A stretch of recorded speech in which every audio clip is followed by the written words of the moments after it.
tomorrow will be our final, and we're really excited to have a shot at playing Karlstad in the final again. So last year, it was a little bit of a different scenario. Karlstad beat Stockholm Mean Machines twice during the regular season last year, and we were able to pull up a big upset in the final by beating them by 1 point. This year, it's a different scenario. So this year, we are the dominant team. We are the team to beat. If you want to become the champion in Sweden, you have to beat the Stockholm Mean Machines this year. We're undefeated in the regular season, and we've worked really hard all season just for this one game. And I'm especially excited just because for this team, it's a once-in-a-lifetime opportunity. All of the guys that are here are likely only here for one season, who live with me in the import house, and for those guys, it'll be nice to come back home victorious. And also, I'm excited for myself too. I mean, you try to prepare as normal as you would for any other game, but of course, it is a little bit different. I mean, you try to, scout the opponent a little bit better than you normally would. You try to give that extra 10% at practice. You try to have the tempo high. You try to have some confidence going in the team. So it is a little bit different regardless.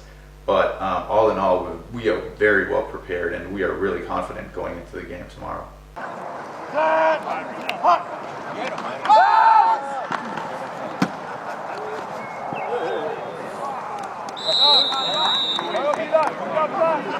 Thury scramblar, passar bollen, siktar mot Omar Fall, men hittar inte riktigt rätt där under press. Vi får tredje försök, Stockholm.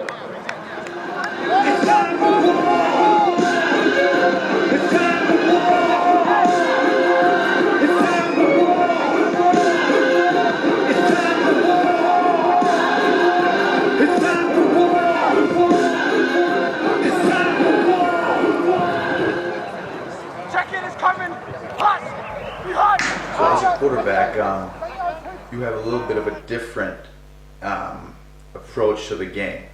So for any other position, I would say it is a little bit different to scout the opponent. So if you're a receiver, you look at the cornerback of the other team. How do they play? Do they have an inside shade technique?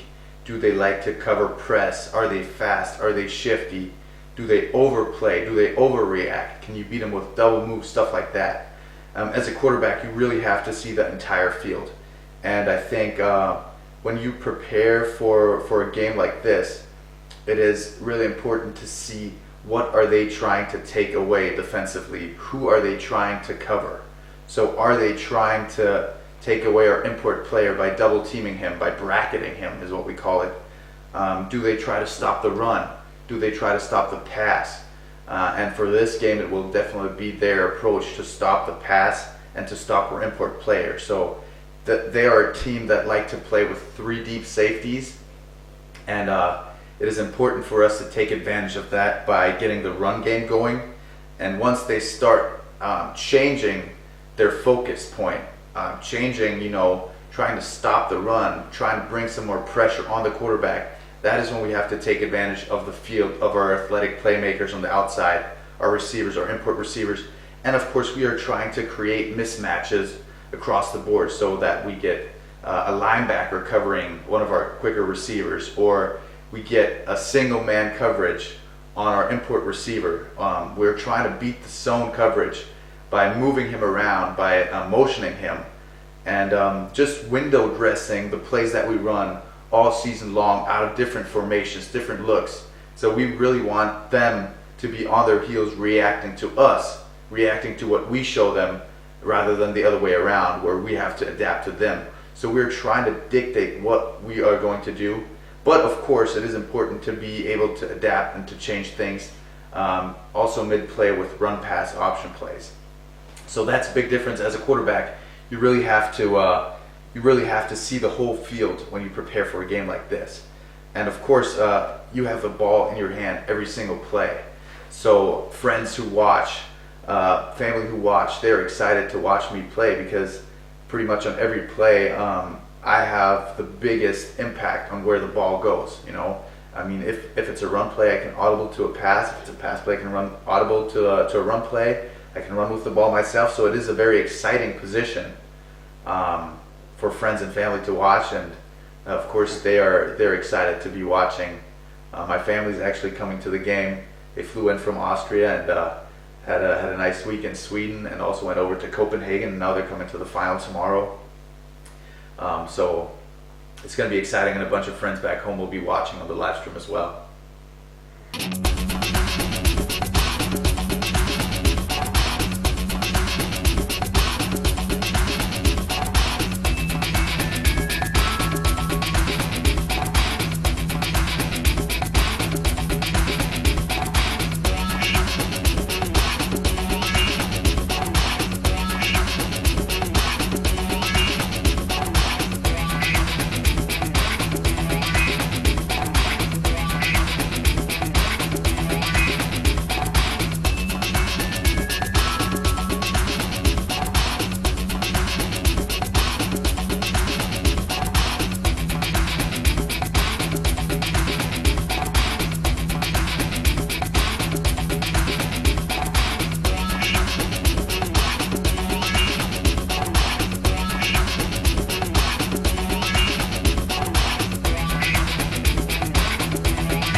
So it depends kind of what day it is. On a regular day when we have practice in the evening, I would usually sleep in around till 10 o'clock maybe. Then most of the time we would either go to the gym or, you know, well, actually when we have a practice in the evening, we just wake up, go have some breakfast, you know, a smoothie, maybe some cereal, and then we go to the gym, work out for a little bit, then we go to our restaurant, Pitchers, and then from there on we come back home, or we go to the library, or we do something in the city, and then we go to practice. And that's pretty much how the average practice day goes here for import here in Sweden. So we have a pretty good deal with a restaurant here. It's called Pitchers, and they serve 3 different meals every day, and we can choose one of those 3 meals. And usually they have 1 fish meal, 1 vegetarian meal, and 1 meal with meat. And whenever we go there, there's mostly 4 or 5 of us from the import house, and everybody gets something to eat. They also have a salad buffet there, and the food is pretty good there. So they always have some sort of protein, some carbs, and also some veggies with it.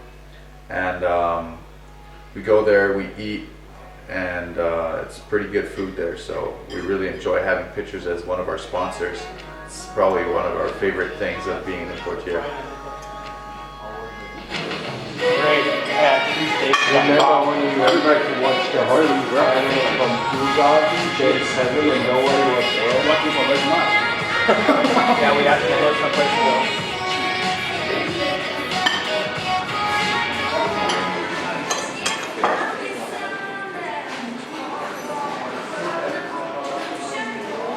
Because then The first time, and then when they're down by 1. yeah, that too. So we really want Humphrey to throw it up. like when I was a kid, they were like, "You're coming to church with us." Oh, yeah. Like that stuff making more looks.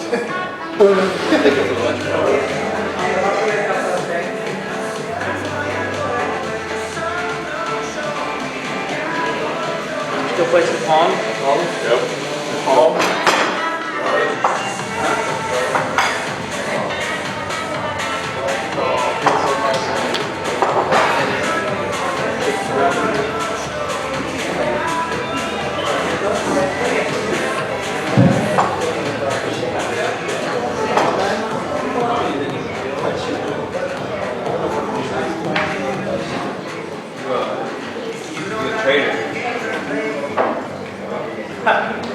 Lifting or bent? Trainer. He's definitely good.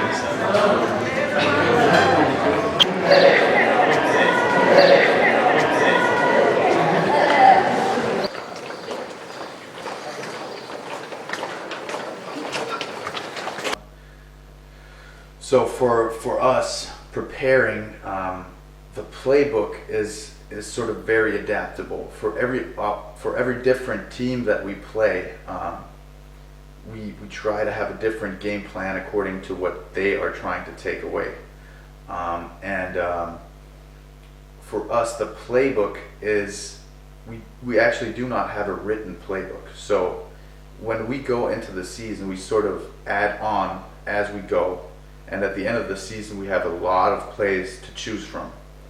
And especially in a final or in a semifinal game, we have some extra trick plays going on in there. And we are trying to put our players' talents and skills into the best possible position to succeed. And a big aspect that comes with playbook design and play choice is scouting opponents. And we have a great software. It's called Huddle, where we watch where we can watch every single game from this season. And it is a very, very big aspect, especially for offense and quarterbacks, to be able to utilize those softwares and tools. And for me, preparing for a game, it is not about throwing much. It's not about running too many plays. It is a lot about scouting, and it's a lot about taking advantage of what you see on film for the opponent and adapting our playbook accordingly so that we are in a good spot to win.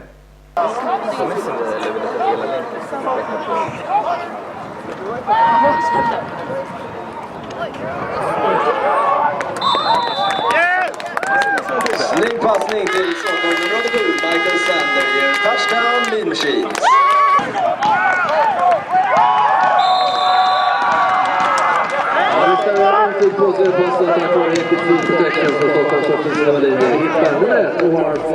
So I started playing football back in Vienna for the Vienna Vikings in 2004, I believe. So it's been quite some time. I was 11 years old, and a friend of mine, he wanted to start to play football. So I just got into the gymnasium, and the buddy of mine, he came and he moved from LA to Austria. He played football in America, and he wanted to go to a practice in Vienna for a team. And also my neighbor in Vienna, he was also playing football, so I already had a connection there as well. And then I went to that first practice with my buddy, and they had sort of a tryout. They were seeing who can run fast, who can kick, who can throw. And when it came to throwing, it turned out that I had a pretty good throwing arm. So they were actually having us throw tennis balls, see who can throw a tennis ball the furthest. And I did pretty good in that. And right away, I think the second practice or maybe the third practice, they asked me whether I wanted to play quarterback. And that was the only position I knew at the time. So I had no idea about any other position. I just knew the quarterback was sort of the leader of the team, and from movies I knew that he always had the prettiest cheerleader girlfriends. And so I was really happy that they asked me to play quarterback, because that's the only thing I knew about the sport. And it sort of made me stick to the sport, because I thought, man, okay, this is pretty cool. And then step by step, I started to I started to understand the game better, and I started watching NFL more, and I started watching college football, and I really fell in love with the sport. And I was lucky enough to start playing for the Vienna Vikings, because they are one of the best football programs to this date in Europe. They have a high school football academy right now. When I started, they didn't have that, but now it's starting to grow. They have the biggest European football field facility in Europe. So they have, I think, 2.5 turf fields now, or one big one and 2 smaller ones, and they are like perfect artificial turf fields with football lines that are permanent. There's no soccer goals standing around. It is a football facility, American football facility. And also they had way more coaches than most other teams in Europe. They brought in American coaches, and my development there kind of took off because at the time they had an Austrian quarterback who was starting for the men's team, and their philosophy was to sort of grow quarterbacks locally and put some American skilled players around that quarterback to make him succeed, and create some tough mismatches for the defenses, for the opposing defenses, when they have one defensive import from the States maybe, and we have 2 Americans on the field, and they can only cover one, and the other one is most of the time it's going to be open. So I profited from that, that they really wanted to start building on European, or I should rather say Austrian quarterbacks. And they brought in American quarterback coaches.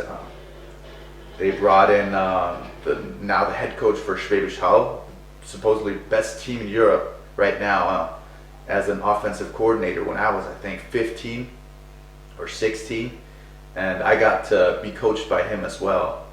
And then going from there, I had an Austrian offensive coordinator when I started, Max Puchstein. He taught me like a lot of things about reading coverages. And then we brought in an American guy who was a CFL head coach at one point, and a Division I college football head coach, Dan Hawkins, as well as his son Cody Hawkins, who was a Division I record-breaking quarterback at Colorado, and he was my personal quarterback coach for a full off season. And that is a big luxury that you would not find at any other team in Europe at this point, I don't think. And that's really what got me developed in a way that I can now be here and sit here as a paid import player and go abroad and play for teams like Stockholm, or last year in Germany for the Margaret Mercenaries. And I'm really blessed that I got this opportunity and this level of coaching, because that is really what got me here.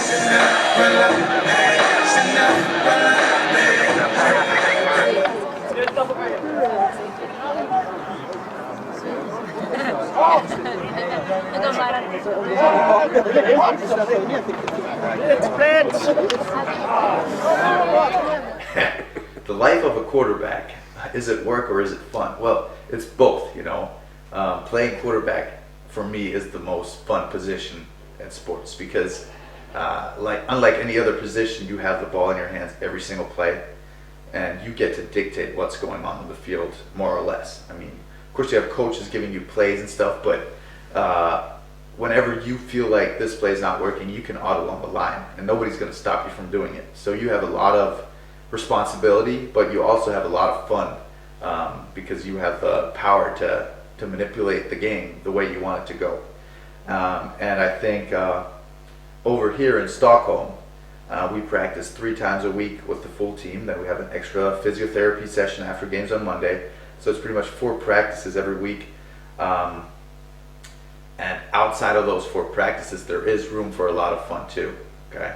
So, but for me personally, I'm also studying medicine back home, and medicine is a tough field to get into, and you can barely juggle 2 things at the same time. But over here I also had the opportunity to work in a hospital, to do an internship at Swedish Superbowl with our team doctor, Johannes, who was glad enough or nice enough to have me follow him around for 2 weeks. And that was like a tough period of time because you know, you have to be at the hospital at 7:30 in the morning, and then you leave the hospital at like 3 or 4, and then you go home, eat, change, go to practice, and then you go to sleep at like midnight, and you have to be at the hospital at 7:30 again. So those 2 weeks are tough. But outside of those 2 weeks where I was working in the hospital, there is a lot of free time for us imports to, you know, get to see the city, do some tourist stuff, travel around a little bit, and of course it's also super fun to live with 5 other guys from all around. We have a guy from Finland here, 2 Swedes, an American, a German guy, myself here living in this apartment, and we're all about the same age, and of course we also have a lot of fun here, you know, in the evening, cooking together, watching TV shows, watching movies. We are living right by the water, so now that the weather is nice here, we go swim. So it is both. Overall, it is work and it is also a lot of fun to play quarterback here in Stockholm.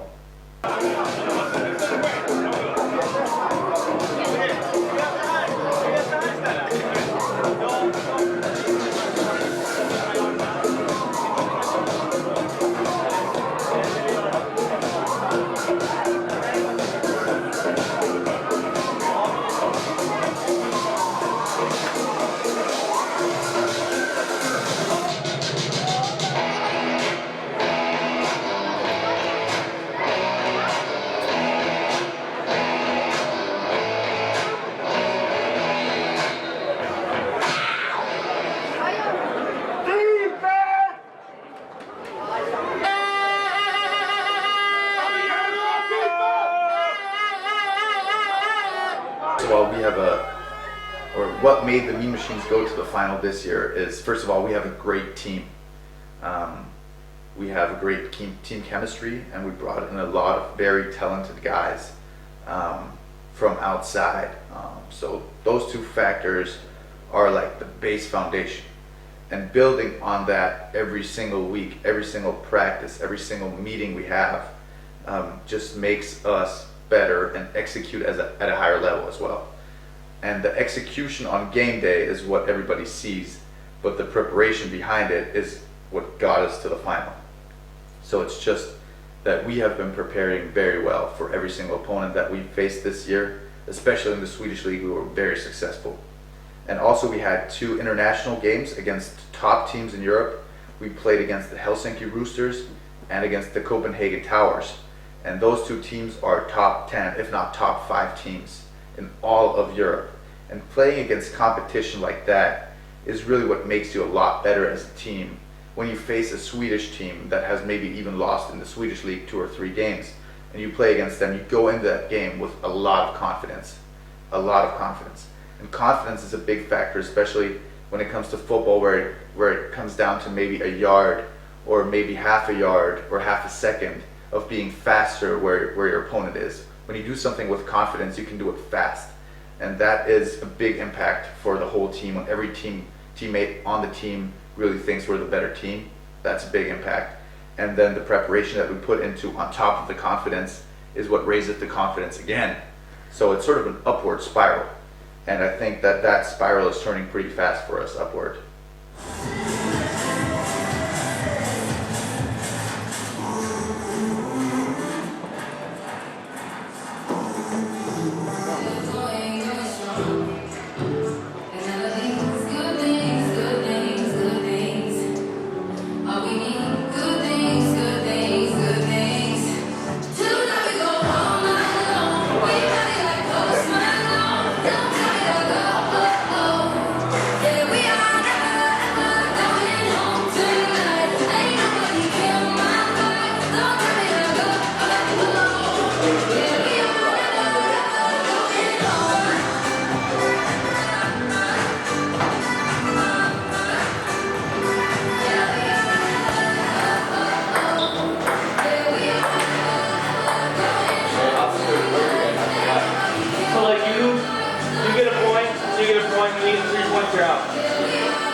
So like you can't get a point with your king, but then if someone like a max scores that means that he goes king that way. That's right.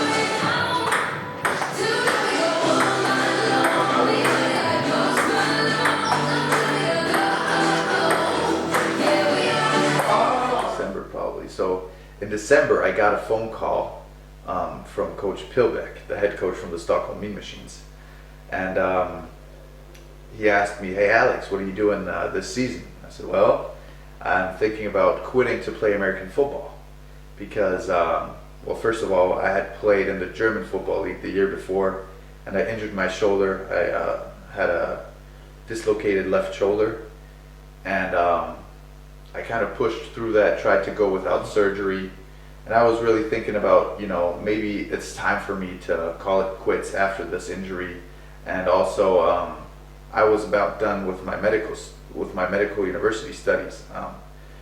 But on the other hand, playing football is what I love doing the most in life, and I think it's a once-in-a-lifetime opportunity that we have at a certain age to do the things that we're able to do right here in Stockholm, which is play football, have fun, get to experience a different culture, get to know Sweden, the food that they eat, how people are here. For me also as a student, the healthcare system, and I really couldn't decline that opportunity. Stockholm was at that time the defending champions. Stockholm, the city itself, is beautiful, and probably looking back in 10 years, I would have said, "Oh my God, why didn't I take that opportunity?" And just that thought made me do it, because I'm pretty sure that I'll be working in a hospital somewhere, maybe in Austria, in Vienna, in 10 years, and I might be making a lot of money, but I would trade a lot of money in 10 years to be able to have this experience again. So I decided to do it, and I'm super glad I did because I'm enjoying every minute of it to the maximum. When I grew up, watching the NFL in Austria was not an easy thing to do. You had to look for specific American programs, ESPN, you had to find a channel to watch NFL. There wasn't YouTube or anything like that, so it was hard to watch NFL, and I didn't know much about it until like later in my football career. So probably for the first maybe 1 or 2 years, I couldn't name all 32 NFL teams probably, but playing in the NFL was always a very unrealistic thing in my mind. It was not something that I thought of. For me, playing as a starting quarterback for the Vienna Vikings was also already a reach. It was also a big dream. And when I started playing with 11, they had American quarterbacks. And probably when I was 15 or 16, that's when they had an Austrian quarterback for the Vienna Vikings for the first time. And that's when I sort of started to, get a taste of where this could lead. And going from there, jumping forward a big step now, at this point now, there's guys from Austria, or not Austria, but Germany, Moritz Böhringer, who got drafted into the NFL straight out of Germany, straight from the German Football League. He played for Schwäbisch Hall against me back in 2015, and the year later he got drafted. So all of a sudden the NFL got really, really close to where I was. And I think it's still very tough to go from, a European league straight to the NFL. I think the step in between the college experience, the Division I college experience, is what is going to make it happen in the future for a lot of guys. Right now there are a lot of guys moving in to Division I, and I think it's starting to grow as a whole thing. What I think is more realistic at this point is the CFL, the Canadian Football League, which is the second biggest professional league in the world. And the reason why I say that is because they are trying to implement a program where global players or international players, apart from Canadians and Americans, can go into the CFL. So at this point, they already have one roster spot on every CFL team, mandatory or reserved for a global player. And there was a draft held earlier this year, and I think 8 guys or 9 guys got drafted, and I believe some of them, even from Germany, the league I played in last year, made the roster, and they are now part of the regular squad and actually get some playing time as well. And I think that is something that they are trying to expand on. So for next year, they already announced to have 2 roster spots for global players, and I think a 3rd one on a practice squad. So that is 3 players on every team from likely Europe, maybe Australia or somewhere else too, but 3 roster spots for 9 teams. That's 27 players that get a shot of playing professional football in the CFL. And that is probably the closest that I've ever dreamed about playing at a higher level than this. And actually earlier this year I got a call from the Calgary Stampeders, which is the champions of the Canadian Football League. And you know, I freaked out when I saw a Canadian number call me. So going from there, I think there is some sort of a little chance of trying to go one step further. There is a chance, especially for the generations to come after me. I think it will be more of a reachable goal rather than just a dream. Max scores out, he was staying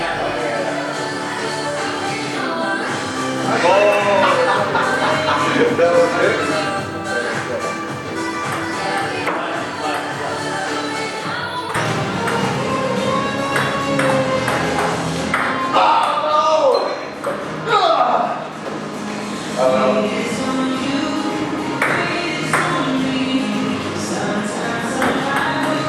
Oh, you got one more. No, now it doesn't go over. Shit.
So my plans in the future for football are kind of open still.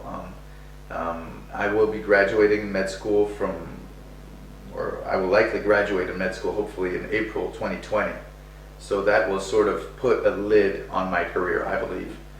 When I start working full time in a hospital, there is no room for injuries and breaking fingers and noses or whatever. There's no room for that. So I think once I start working at a hospital, that's the end of it. But right now there is some international competition games that we still have. And I think in September and October the Austrian national team will be playing, and I will certainly be competing in those 2 games as well. And going from there, we'll see. I think that I might have another year, but it will likely be back home in Austria. I have a girlfriend back home, and I'm very happy to be abroad in Stockholm for half a year. But I think that's enough. I got to experience this city. It was wonderful, but now it's time for me to go back home and be with my girlfriend, finish my studies, and we'll see from there. So coaching is definitely something that I enjoy a lot, and I believe that I could be a good coach someday. And right now we've been coaching a little bit, helping out with the youth teams of Stockholm, and I really get a kick out of that too, working with younger quarterbacks and seeing them progress is fun, and it brings me a lot of joy to see kids improving and enjoying the coaching that I'm able to provide. So I certainly think that it is an option in the future. but you know, once you start working, you gotta have to figure out how to spend your time, and that's something that'll be a decision to make for future me, whether I will invest that time in coaching or something else. Efter de här förtjänlagen under press av Uppsala nummer 15 Mattias Gautier hittar man inte fram den här gången. Vi får andra försök med Machines.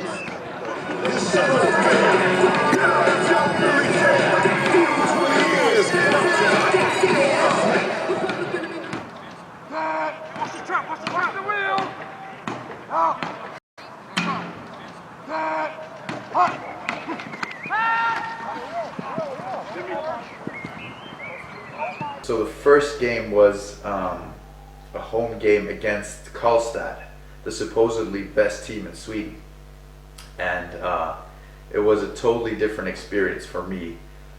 Just the different game day experiences that I've had. You know, when you come in the stadium in Vienna at the Hohe, you have people with flamethrowers, you have, you know, fireworks, you got loud music speakers, you got 50 cheerleaders around you running into the stadium, and a crowd of about 2,000 to 3,000 fans for the home games. And now I shifted from there to the German league, where, you know, I was living in Marburg, which was a smaller city than Vienna, but the stadium was still packed with about 1,500, 2,000 fans there too. And we also had cheerleaders, and we also had smoke machines running into the stadium and stuff. And now coming to Sweden, it was a completely different experience. So there's no cheerleaders here. The stadium is not packed. You know, there's maybe 500 to 600 fans on a good day. And I think on our first home game we had maybe 800 fans, which was the biggest crowd we had all season. But nevertheless, I was very excited to be with a new team and to be sort of the underdog as well in the first game, because we had barely beaten Karlstad in the final. And it was exciting to go out there and see what the competition was like in real game speed on the field. And I was excited, you know. I really wasn't, you know, I didn't know what to expect. But then, you know, after the first couple of plays, you realize, hey, it's still, you know, football. The field is 100 yards long, and you still need to reach 10 yards to get another first down, and you have 4 downs to do that. So the rules are the same, and that's sort of what it comes down to. You know, you still play football at the end of the day. And the first game was very successful. We beat Karlstad in a dominant fashion, and our season continued like that. So I was very happy that we started off on the right foot. So the awards I've won, well, actually playing youth football for the Vienna Vikings, you win a lot of games with the Vienna Vikings because they're such a good program, and there's nothing comparable, or when I started there was nothing comparable to the Vienna Vikings in Austria. And now it's starting to change a little bit with the Swarker Raiders stepping up and other teams stepping up too. But back then we won probably, I would say, maybe 5 out of my 7 years in the youth program. We won the gold medal almost every year there. And then starting to go to the men's team. When I was 18, I played for the Team 2 of the Vienna Vikings, which is playing in the Division 1. So it's men's football basically, but it was one division lower. So the teams are not as good or not as professional maybe as in the AFL, the Austrian League. But I was lucky enough to win a championship there with our team in an undefeated season, which was really cool. And then the same year, I was already back up in the men's team. We won the Austrian championship that year too, with the men's team. And also that year, we had the European Men's Championship in Austria, Vienna, where we made the second place too. So that was pretty cool. Playing in front of 30,000 people, that was absolutely crazy. Something that I've dreamed of, and I had never expected that to actually happen. So that was really, really cool. And then going back to last year when I played in Marburg and also played for the men's national team again, there was a European Championship in Finland, in Helsinki. And we also got second place there as well with the national team. So those are sort of the biggest achievements that I've had so far. But going into the game tomorrow, into the final, if I win that, that is actually my first national championship in Team 1 as a starting quarterback. So that is something special for me as well, and I really hope that we can achieve that goal.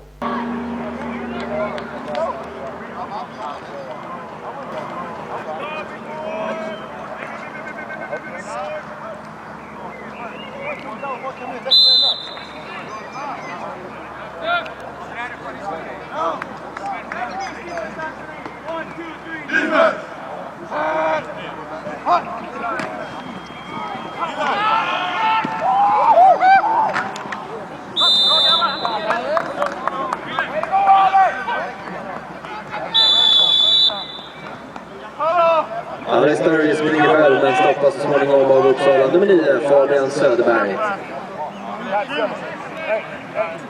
Räcker dock för att ge oss 4 nya försök med Machines. Football, I never get tired of football. You know, when we're playing, I love every second of it, and when it's the off season, I love watching it. So for me, football has always been a big part of my life. Starting at the age of 11, and now I'm 25 years old, and I still love it.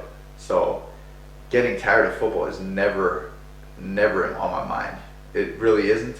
But at the end of the season, the body, you know, feels tired, of course.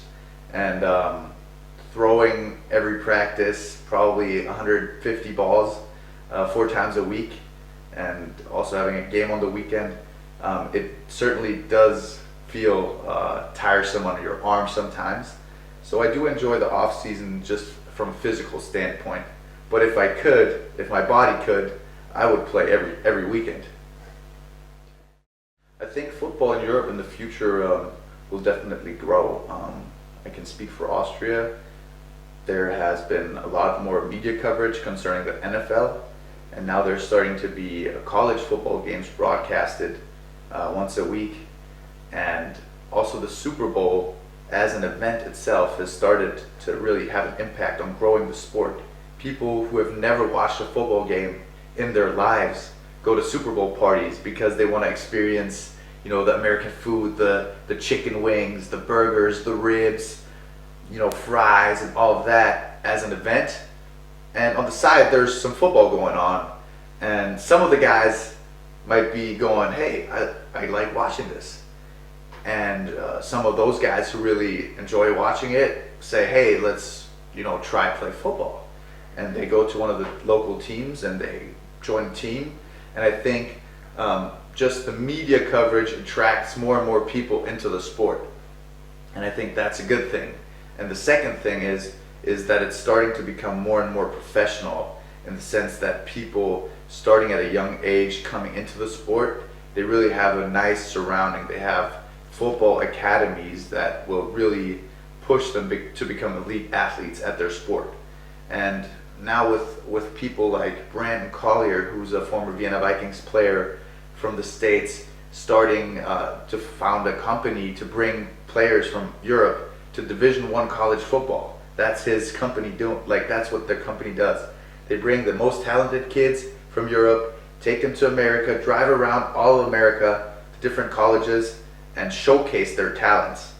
And young kids starting the sport realize there is a chance of going to, you know, play football for Stanford, USC, Florida Gators, big schools, you know. And that is another thing that attracts more and more people into the sport. The level of professionality is rising. But overall, the level of professional football in Europe is also rising, because people from the States, people from Canada, people from all over the world realize that football is a thing in Europe now. It's starting to become bigger and bigger. The German Football League, people know about the German Football League in Canada. You know, there's Canadians coming over just to play. There's people from the States coming over. And I think it's starting to grow, and I believe football in Europe will certainly have bigger impact in the next coming years.